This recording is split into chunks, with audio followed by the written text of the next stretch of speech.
watched, and the news was worse. Their scheduled bus had been canceled due to the storm. The rain was merciless, pounding the roof of the shelter above them, and the cold wind pierced through their clothes.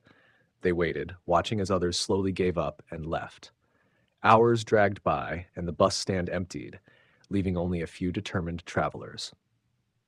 Around 9 p.m., just when they had started to lose hope, a bus appeared out of the mist, its headlights cutting through the rain like blades of light. They were relieved but confused.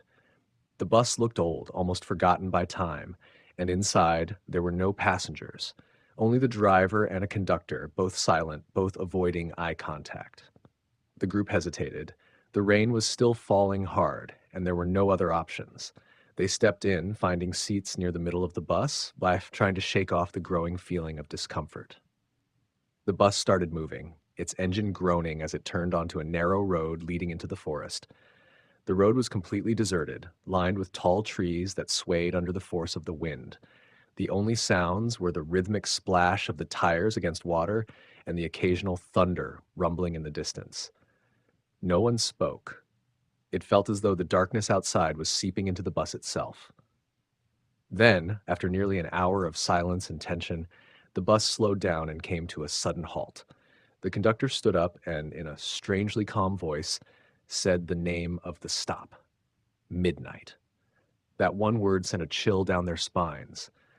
Midnight wasn't a name they had ever heard for a stop, and the forest around them made the name feel more like a warning than a location. Without explanation, the lights inside the bus flickered and went out completely.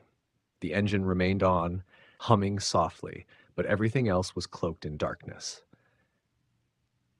A thick silence took over. Just when they began to wonder if they should get off or stay still, they saw movement in the distance.